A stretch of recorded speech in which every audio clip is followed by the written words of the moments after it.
The phone call came at 3 a.m., shattering the silence of our mountain lodge like a gunshot through glass. I stumbled out of bed, heart pounding, expecting tragedy, only to hear my son's voice, cold as the November frost outside, saying, "Dad, the lodge isn't yours anymore." My world tilted, the weight of 30 years of sacrifice crashing down as he added, "It's theirs now. Claire's parents deserve it more." I stood frozen in the dark, the receiver trembling in my hand. The lodge, our family's legacy, built with every penny my wife Ellen and I had scraped together, was gone. My son, Michael, had signed it over to his in-laws without a word to us. 30 years of dawn-to-dusk labor, of pouring concrete and hammering nails ourselves, of dreaming this retreat would be our children's inheritance, erased in a single betrayal. Ellen stirred in bed, her eyes catching mine, wide with dread. "What's wrong, Tom?" she whispered, but I couldn't answer. "How do you tell your wife that your only child has stolen your life's work?" The lodge wasn't just a house. Nestled in the Colorado Rockies, it was a $4 million masterpiece of timber and stone, with soaring windows that framed snow-dusted peaks. We'd built it as a sanctuary after years of grinding in the city, Ellen teaching high school and me running a small construction firm. Every log was a promise to our future, every room a memory. Michael's first steps in the Great Hall, his laughter echoing off the vaulted ceilings. When he married Claire 2 years ago, we thought we'd pass it to them one day, a gift to their future family. Instead, he'd handed it to strangers. Morning broke, harsh and gray, as Ellen and I sat at the kitchen table, coffee untouched. "How could he?" she murmured, her voice brittle. "We gave him everything." I wanted to rage, to call Michael and demand answers, but something deeper gnawed at me. Guilt. Had I missed something? Had I pushed him too far or not enough? Ellen's hand found mine, her fingers cold. "We need to see him," she said. "We need to understand." We drove 6 hours to Denver, the lodge's key still heavy in my pocket, a useless relic now. Michael's sleek downtown condo felt alien, all glass and chrome, nothing like the warm wood of our home. He opened the door, his face unreadable, Claire hovering behind him with a tight smile. "Dad, Mom," he said, gesturing to the couch like we were guests. "Let's talk." He didn't apologize. Instead, he leaned back, arms crossed, and explained with the calm of a man discussing the weather. Claire's parents needed a fresh start. They lost everything in the market crash, savings, their home. The lodge is perfect for them. It's theirs now. I stared, waiting for remorse, but his eyes were hard, defiant. "You've had your time there," he added. "It's only fair." Fair. My voice cracked like splintering wood. "We built that place for you, Michael. For our family." Ellen's hand tightened on mine, her silence louder than words. Claire stepped forward, her voice soft but firm. "They're my family too, Tom. They've been through so much. You don't understand." I wanted to scream that I understood sacrifice, decades of it. But Ellen spoke first, her voice steady despite the tears in her eyes. "Michael, we trusted you. We gave you power of attorney to manage the property, not to give it away." His jaw tightened, and for the first time I saw a flicker of doubt. But he shook it off. "It's done," he said. "The deed's transferred. Legally, it's theirs." The drive back was a blur of silence and pain. Ellen stared out the window, her face pale, and I gripped the wheel until my knuckles ached. We trusted Michael to handle the lodge's paperwork during my knee surgery last year, never imagining he'd use it to betray us. Now, Claire's parents, people we'd met only twice, were living in our home, while we were left with nothing but memories. Back at the lodge, we found their belongings already scattered across our space. Claire's mother, Linda, greeted us with a nervous smile, offering tea like she owned the place. Her husband, Greg, was outside, inspecting the deck we'd built with our own hands. "Nice place," he called, oblivious to the theft he'd accepted. I couldn't speak. Ellen managed a nod, but her eyes were distant, lost in grief. That night, we sat by the fire we'd built decades ago, its warmth mocking our loss. "We can't let this stand," I said, my voice low. Ellen looked at me, her gaze sharpening. "What can we do? It's legal." But I saw the spark in her eyes, the same one that had carried us through every hardship. "Legal or not," I said, "we're taking it back." The next morning, I called our old friend, Sarah, a lawyer who'd handled our business contracts for years. Her voice was grim as she reviewed the documents Michael had sent. "He used the power of attorney to transfer the deed," she confirmed. "It's binding, but there's a way to fight it: breach of fiduciary duty. He was supposed to act in your best interest, not his in-laws." Hope flickered, fragile but real. Sarah warned it would be a battle, expensive, ugly, and uncertain. "Are you sure?" she asked. I looked at Ellen, her face set with quiet determination. "We're sure," I said. This wasn't just about the lodge anymore. It was about trust, family, and reclaiming what was ours. As we hung up, Ellen took my hand, her grip fierce. "We'll fight," she whispered. "For us, for everything we built." The first step was gathering evidence. We scoured old emails, bank records.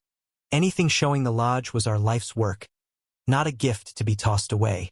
Each document felt like a wound: receipts for materials, photos of us building, Michael's own signatures on early agreements. By nightfall, my anger had hardened into resolve. Michael thought he could erase us, but he'd underestimated his parents. We met Sarah in her office the next day, her desk buried in papers. "This is a strong case," she said, "but it'll get personal. Michael will have to defend his actions in court." I nodded, my throat tight. I didn't want to drag my son through this, but he'd left us no choice. Ellen's voice was steady. "He needs to understand what he's done." As we left, a new thought hit me. Claire's parents. They weren't innocent in this. They'd taken our home, knowing it wasn't theirs to claim. I turned to Ellen. "We need to talk to them. Alone." Her eyes met mine, and I saw the same fire. This was no longer just a legal fight. It was personal. The mountain air bit at my knuckles as Ellen and I pulled up to the lodge again, its familiar silhouette now a stranger's domain. Linda and Greg were inside, their laughter drifting through the open window, a sound that twisted my gut like a knife. We hadn't come to negotiate, we came to confront. Linda opened the door, her smile faltering when she saw our faces. "Tom, Ellen, what a surprise," she said, her voice too bright, like she could gloss over the theft. Greg appeared behind her, wiping his hands on a dish towel, his expression wary. "Come in," he said, gesturing to the couch where we'd once read bedtime stories to Michael. Now it held their throw pillows, their scent, their claim. "We need to talk," I said, my voice low but steady. Ellen sat beside me, her posture rigid, her eyes locked on Linda. "You're living in our home," I continued. "You know it's not yours." Linda's face flushed, and she glanced at Greg, who shifted uncomfortably. "Michael said it was a gift," she stammered. "He said you didn't need it anymore." Ellen's laugh was sharp, cutting through the room. "Didn't need it? We built this place with our hands, our savings, our dreams. And you think we'd just give it away?" Greg stepped forward, his voice defensive. "We didn't know the details. Michael told us it was settled." But his eyes darted away, and I saw it: guilt. They'd known something was off but took the lodge anyway. I leaned forward, my hands clasped to keep them from shaking. "You have 1 week to leave," I said. "We're fighting this. Legally, morally, whatever it takes." Linda's eyes widened, and Greg's jaw tightened. "You can't just kick us out," he said. "The deed's in our name." Ellen's voice was ice. For now. We left them standing in the great hall, their protests fading behind us.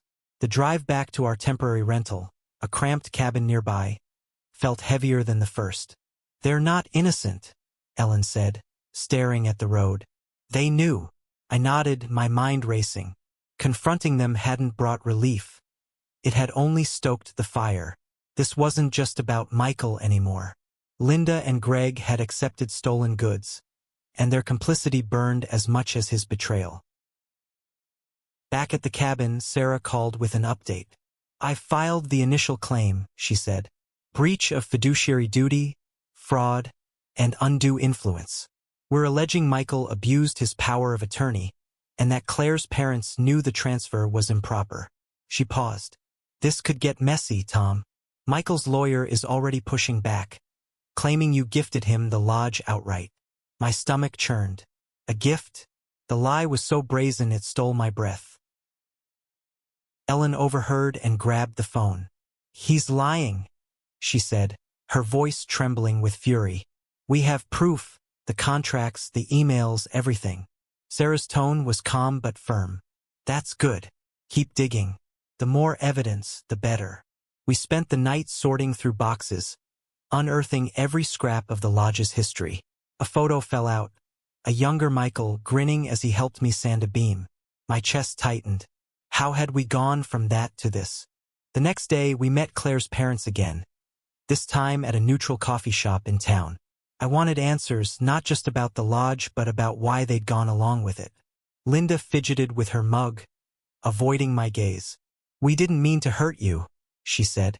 "Claire said you were retiring, that you wanted to downsize." Greg nodded, but his eyes were hard. Michael made it sound like a done deal. "We trusted him." "Trusted him?" I snapped. "You didn't question a $4 million house being handed to you?" Ellen put a hand on my arm, calming me, but her voice was steel. "You could have called us. You chose not to." Linda's eyes filled with tears, but Greg leaned forward. "Look, we're not the bad guys here. Michael's your son. If anyone's to blame, it's him." His words hit like a punch. He wasn't wrong, but it didn't absolve them. They'd moved into our home, hung their pictures on our walls, without a second thought. I stood, my chair scraping the floor. "You're part of this," I said, "and you'll answer for it." As we left, Ellen whispered, "They're scared." Good. The legal battle gained speed. Sarah found a clause in the power of attorney agreement limiting Michael's authority to act without our consent for major decisions. It was a crack in his defense, but not enough to win outright. We needed more witnesses, maybe, or proof of coercion. I called old friends who'd helped build the lodge, asking if they'd testify to its significance. Most agreed, their voices thick with disbelief at Michael's actions. But the real blow came when Sarah uncovered a paper trail. Michael had emailed Claire's parents months before the transfer, promising them the lodge as a new beginning. The messages were calculated, painting us as distant, aging parents who wouldn't mind. My hands shook as I read them. He'd planned this, step by step, while smiling to our faces at family dinners. Ellen's resolve hardened. "He's not just taking the lodge," she said, her voice low. "He's rewriting our story." We agreed to confront Michael again, this time with the emails. But first, we needed to understand Claire's role. Was she a bystander or an architect of this betrayal? I called her, my voice steady despite the storm inside. "We need to meet," I said. "Just you." "No, Michael." She hesitated, then agreed. Tomorrow we'd face her. As I hung up, Ellen looked at me, her eyes fierce with purpose. "We're not just fighting for the lodge," she said. "We're fighting for us." Claire chose a quiet diner for our meeting, tucked away from the bustle of Denver. Her face was pale, her hands twisting a napkin as she sat across from us. "I didn't know it would hurt you this much," she said, her voice barely above a whisper, but I caught the tremor in it, guilt or maybe fear. Ellen leaned forward, her eyes searching Claire's. "You knew it was our home," she said. "You've been there, seen the photos, heard the stories. How could you think this was okay?" Claire's gaze dropped to the table, her fingers shredding the napkin now. "Michael said you were planning to sell it," she murmured. "He said you wanted to move to a smaller place, that you were done with the mountains." I clenched my jaw, the lie burning like acid. "We never said that," I said. "Not once." Claire's eyes flicked up, meeting mine, and I saw something crack. doubt, maybe, or the weight of her own complicity. I trusted him, she said. He's my husband. But her voice wavered, and I pressed harder. Did you read the emails he sent your parents? Promising them our lodge like it was his to give. Her silence was answer enough. Ellen's hand found mine under the table, her grip steadying me. Claire, she said, her voice soft but unyielding. You're part of this family. We welcomed you, loved you. Why didn't you talk to us? Claire's eyes filled with tears, but she didn't answer. Instead, she stood, muttering an apology, and fled the diner, leaving her coffee untouched. Driving back, Ellen's voice was quiet. She's not innocent, but she's not the mastermind. Michael's driving this. I nodded, my mind replaying every moment with my son, searching for the point where he'd changed. Had it been Claire's influence, or had something in him shifted long before? The boy who'd once carved his initials into the lodge's beams was gone, replaced by a stranger who saw our legacy as a bargaining chip. Sarah called that evening with news. Michael's lawyer is pushing for mediation, she said. They want to settle out of court, probably to avoid a public fight. My first instinct was to refuse, let the world see his betrayal, but Ellen hesitated. What if we can get the lodge back without tearing him apart? She asked. Her words stung. Even now, she wanted to protect him. I wasn't sure I could. We agreed to mediation, but only to buy time.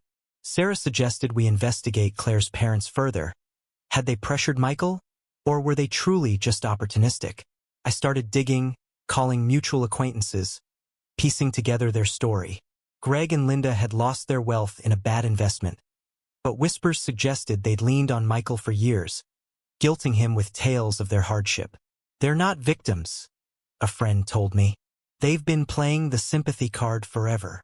The mediation was set for next week, but before that, we returned to the lodge.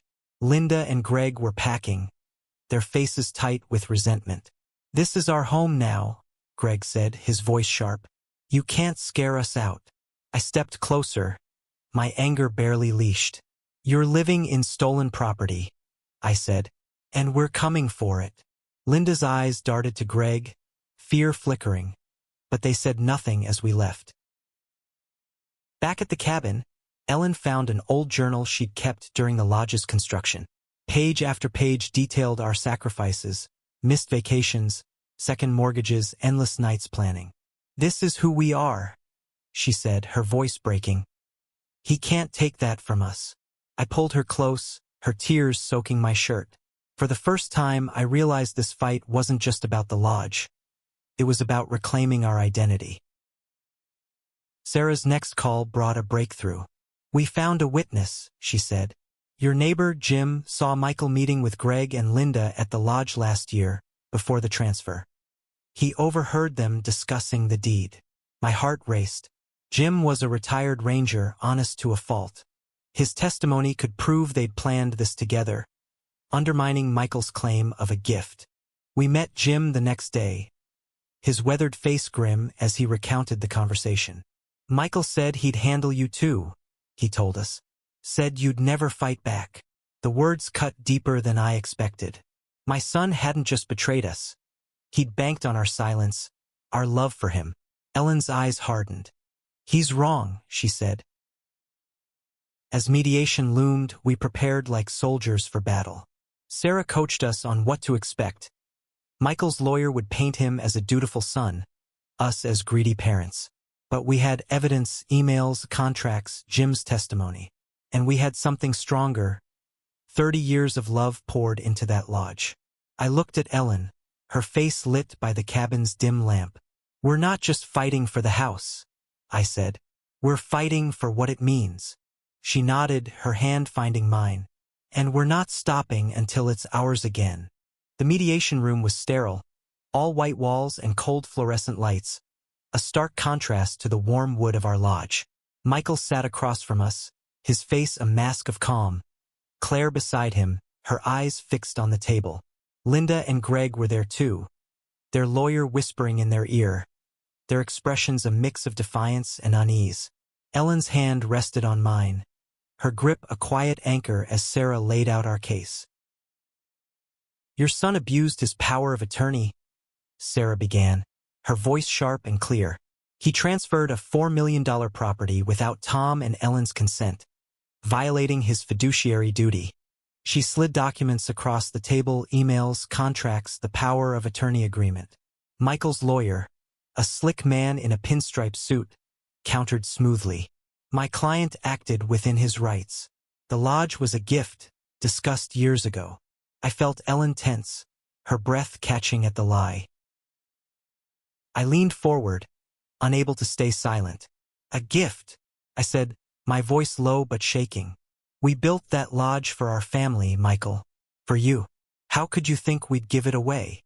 His eyes met mine for the first time, and I saw a flicker, guilt maybe or defiance, but he looked away. Claire's hand touched his, and I wondered again how deep her role went. The mediator, a neutral woman with a clipboard, urged us to focus on solutions. "Can we agree on a compromise?" she asked. Greg spoke up, his voice gruff. "We're settled in. We're not leaving." Ellen's voice cut through, calm but lethal. "You're living in our home. You knew it wasn't yours." Linda's face crumpled, but she said nothing, her silence louder than words. Sarah introduced Jim's testimony, reading his statement aloud. "Your neighbor overheard Michael promising the lodge to Greg and Linda months before the transfer, suggesting you'd never fight back." The room stilled. Michael's lawyer scrambled, claiming hearsay, but the mediator's eyes narrowed. "This changes things," she said. "We'll need to verify this." The session ended inconclusively, with the mediator suggesting a second meeting. As we left, Michael approached us, his voice low. "Why are you doing this, Dad? It's just a house." I stared at him, my son, now a stranger. "It's not just a house," I said. "It's our life, and you threw it away." He flinched, but Claire pulled him back, her eyes avoiding ours. That night, Ellen and I sat in the cabin, the weight of the day pressing down. "He's not the boy we raised," she said, her voice hollow. I wanted to argue, to find some shred of the Michael we knew, but the evidence was piling up. His emails, his lies, his cold dismissal. Still, I couldn't shake the image of him as a child, running through the lodge's halls, his laughter filling the air. Sarah called with a plan. "We push for a full trial if mediation fails," she said. "Jim's testimony, combined with the documents, could sway a judge, but it'll cost you time, money, and emotions." I looked at Ellen, her face etched with exhaustion but unyielding. "We've already lost so much," she said. "We can't lose this too." We spent the next days preparing, reaching out to more witnesses, contractors, friends, even the realtor who'd valued the lodge. Each conversation was a reminder of what we'd built and what Michael had tried to erase. But a new question gnawed at me. What drove him to this? Was it Claire's parents, leaning on his guilt? Or something deeper, a resentment we'd never seen? I called an old colleague of Michael's, hoping for insight. "He's changed since marrying Claire," the man said. "Started talking about proving himself, making big gestures. Her parents were always around, dropping hints about their losses. It wasn't proof, but it was a piece of the puzzle. Michael had always been ambitious, eager to please. Had he traded our legacy for their approval? The second mediation loomed, and we braced for battle. Sarah warned us Michael's lawyer might try to paint us as neglectful parents, claiming we'd pushed him away. The thought made my blood boil, but Ellen's voice was steady. "Let them try," she said. "We know the truth." As we drove to the meeting, the mountains loomed around us, their peaks sharp against the sky. The lodge was out there, waiting, a symbol of everything we'd fought for. I glanced at Ellen, her jaw set, her eyes fierce. "We're not just fighting for the lodge," I said, echoing her words from weeks ago. "We're fighting for us." She nodded, her hand finding mine. "And we'll win." The second mediation began with a chill in the air, not just from the Denver winter but from the tension between us all. Michael's lawyer leaned forward, his voice smooth as he spun a new narrative. "My client acted out of love for his wife's family," he said, gesturing to Claire, who kept her eyes down. Tom and Ellen had discussed downsizing, and Michael believed he was honoring their wishes. The lie was so bold it stole my breath, but Ellen's hand on my knee kept me grounded. Sarah countered with precision, laying out the evidence, Jim's testimony, the emails, the power of attorney agreement Michael had abused. "This wasn't a misunderstanding," she said. "It was a calculated betrayal." The mediator's pen scratched notes, her face unreadable, but I saw Linda shift uncomfortably, her eyes darting to Greg. They knew their position was crumbling. Michael spoke next, his voice steady but hollow. "I thought I was doing the right thing," he said. "Claire's parents needed help, and you've got your savings, your other properties." Other properties. We had no others. Just the lodge and the life we'd poured into it. I wanted to shout, but Ellen spoke first, her voice trembling with restrained fury. "You didn't ask us, Michael. You stole from us." Claire's head snapped up, her eyes wet. "I didn't know," she said, her voice breaking. "I thought you agreed." But her words felt rehearsed, and I wondered how much she truly believed them. Greg cut in, his tone defensive. "We're not thieves. We took what was offered." Sarah's eyes narrowed. "Offered by someone who had no right to give it." The mediator suggested a break, and we stepped outside, the cold air a shock after the stuffy room. Ellen's face was pale, her hands trembling. "He's lying to himself," she said. "He knows what he did." I pulled her close, my own anger mixing with grief. Our son wasn't just fighting us. He was rewriting our history to justify his actions. Back inside, Sarah dropped a bombshell. "We've uncovered financial records," she said, sliding papers across the table.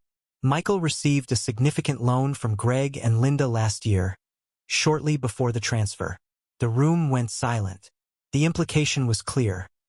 Michael hadn't just given the lodge away.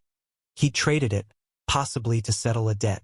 His lawyer sputtered, but Michael's face betrayed him. Pale, eyes wide, caught. "Is this true?" I asked, my voice low. Michael didn't answer, but Claire's gasp filled the silence. "You didn't tell me," she whispered, turning to him. For the first time, I saw a crack in their united front. The mediator seized the moment. "This changes the dynamic," she said. "We'll adjourn and reconvene after I review these documents." Outside, Ellen and I walked to the car, the weight of the revelation settling over us. "He sold our home," she said, her voice barely audible. "For money."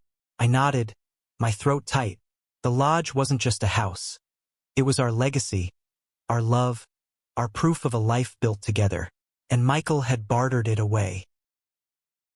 Sarah called that night with a strategy. "The loan strengthens our case," she said. "It suggests coercion or undue influence. We can push for a trial, or they might settle to avoid exposure." But a trial meant tearing our family apart in public, dragging Michael's name through the mud. Ellen looked at me, her eyes searching. "Can we do this to him?" she asked. I didn't have an answer. Instead, I drove us to the lodge one last time, needing to feel its presence. Linda and Greg were gone, likely preparing their own defense, and the house stood quiet, its windows dark. We walked inside, the familiar creak of the floorboards a dagger to my heart. Ellen ran her hand along the fireplace, her fingers tracing the stones we'd set together. "This is ours," she said. "No matter what." The next day, we met with Sarah to finalize our decision.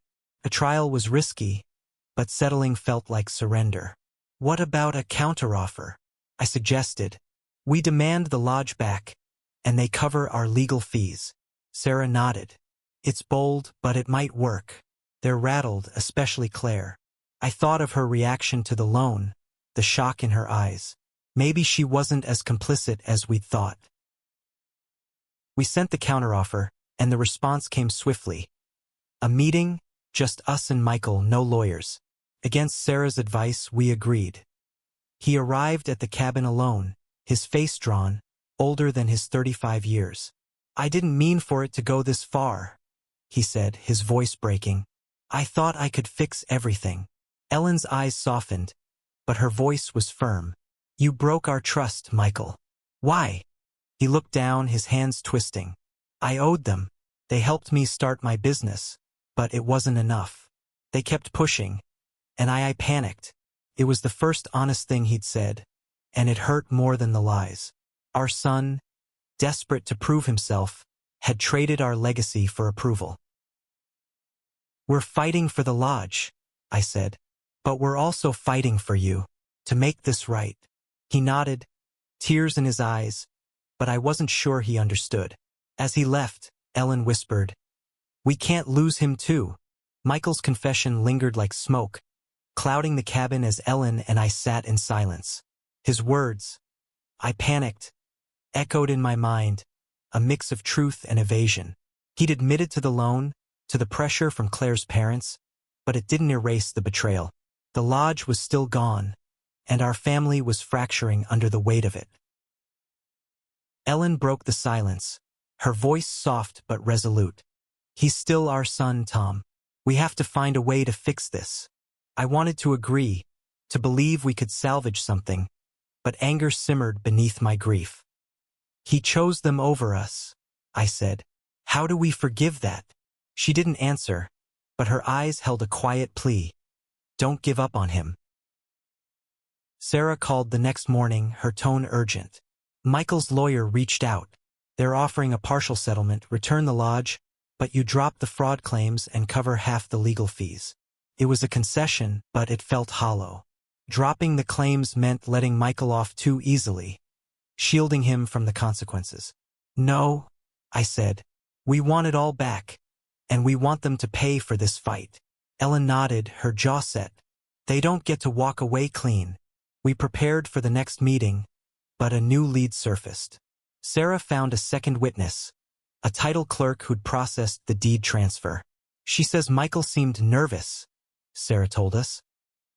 "He kept asking if the transfer could be reversed, like he wasn't sure about it."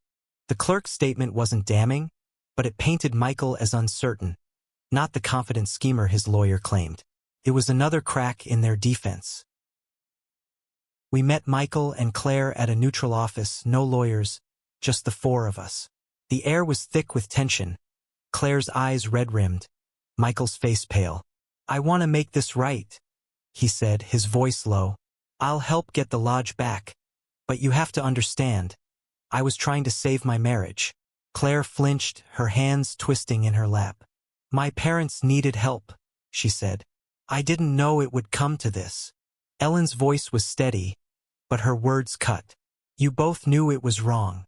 You could have talked to us, worked it out together. Instead, you stole from us." Michael's head dropped, and for the first time, I saw shame, raw and unguarded. "I thought I could handle it," he said. "I thought I could make everyone happy." I wanted to believe him, but trust was a fragile thing, shattered by his choices. "You didn't just take the lodge," I said. "You took our history, our future. Why didn't you come to us?" He didn't answer, and Claire's silence spoke volumes. They'd been swept up in their own narrative, one where we were the villains, hoarding a house we didn't need. We left the meeting with no resolution, but Michael's words stuck with me. He'd been trying to save his marriage, to prove himself to Claire's parents. It didn't excuse him, but it explained him. Back at the cabin, Ellen and I pored over the evidence again, searching for anything we'd missed. A new email surfaced, one Michael had sent to Claire months before the transfer. "I'll give them the lodge. It'll fix everything." My heart sank. He'd planned it, but not out of malice, out of desperation. Sarah pushed for a trial, confident in our case. "The evidence is overwhelming," she said. "The loan, the emails, the witnesses, they all point to abuse of trust." But Ellen hesitated. "If we go to trial, we'll destroy him," she said. "Not just legally, his reputation, his marriage." I hated that she was right. Michael had betrayed us, but he was still our son. Could we rebuild without tearing him down? We decided to give him one last chance. I called him, my voice steady despite the storm inside. "Meet us at the lodge," I said. "No lawyers, no games. Just the truth." He agreed, and we drove up the mountain, the familiar road, both comfort and wound. The lodge loomed ahead, its windows catching the setting sun, a beacon of everything we'd lost. Michael arrived alone, his face drawn. "I'm sorry," he said, the words raw. "I thought I was helping, but I was wrong." Ellen stepped forward, her eyes wet but fierce. "Then help us now," she said. "Give it back. Make it right." He nodded, but his voice was quiet. "I'll try. But Claire's parents, they won't let go easily." That night we stayed at the lodge, sleeping in the guest room that felt like a stranger's. The familiar creak of the floors, the scent of pine.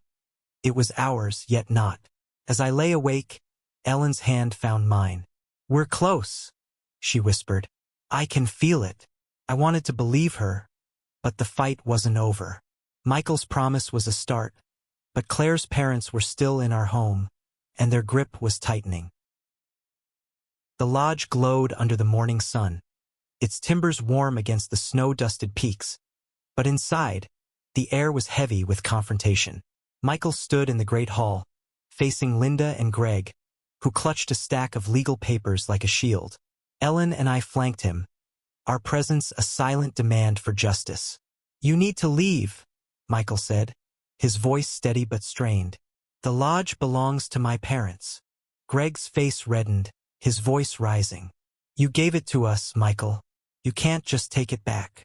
Linda's eyes darted between us, her hands trembling. "We've made a home here," she said. "You can't do this." But Michael didn't waver. "I was wrong," he said. "I abused their trust, and you knew it wasn't right." The admission hung in the air, raw and undeniable. Ellen stepped forward, her voice calm but unyielding. "This isn't your home," she said. "It's ours. Every nail, every beam, we built it. You took advantage of our son's mistake. But it ends now." Greg's jaw tightened, but Linda's resolve cracked, tears spilling down her cheeks. "We didn't mean to hurt anyone," she whispered, but the words felt empty. I handed them Sarah's latest filing, a motion to void the deed transfer based on fraud and undue influence. "You can fight this in court," I said, "but you'll lose. Save yourselves the trouble and leave." Greg's eyes narrowed, but he took the papers, his silence a grudging retreat. They left that afternoon, their belongings packed in a hurry, the lodge's silence reclaiming its space. Michael stayed behind, his face etched with guilt. "I'll make this right," he said, his voice breaking. "I'll sign whatever you need to get the deed back." Ellen reached for his hand, her eyes soft but firm. "It's not just about the lodge," she said. "It's about trust. You have to earn it back." He nodded, tears falling, and for the first time, I saw the boy we'd raised, not the stranger who'd betrayed us. Sarah finalized the paperwork within days, the deed restored to our names. The legal battle cost us thousands, but the lodge was ours again, its walls whispering memories of better days. We moved back in, the familiar creak of the floors a balm to our wounds. But the victory was bittersweet. Michael's betrayal had left scars, and Claire's absence. She hadn't spoken to us since the confrontation, hung heavy. Weeks later, Michael visited alone, his face older, wearier. "Claire and I are separating," he said, his voice low. "She couldn't handle what I did, what it cost. My heart ached for him, but I couldn't absolve him yet." "You made choices," I said. "Now you live with them." Ellen's eyes were wet, but she nodded. "We love you," she said, "but you have to rebuild, too." He spent the day helping us repair a deck rail, his hands working the wood like they had as a boy. It wasn't forgiveness, not yet, but it was a start. As the sun set, casting golden light through the lodge's windows, Ellen and I stood together, her hand in mine. "We got it back," she whispered. "Not just the lodge, us." The mountains stretched before us, eternal and unyielding, a reminder of what we'd fought for. The lodge was more than a house. It was our proof of resilience, of love tested but unbroken. Michael's path to redemption would be long, but we'd given him a chance, just as we'd given ourselves one. The future was uncertain, but the lodge stood firm, and so did we.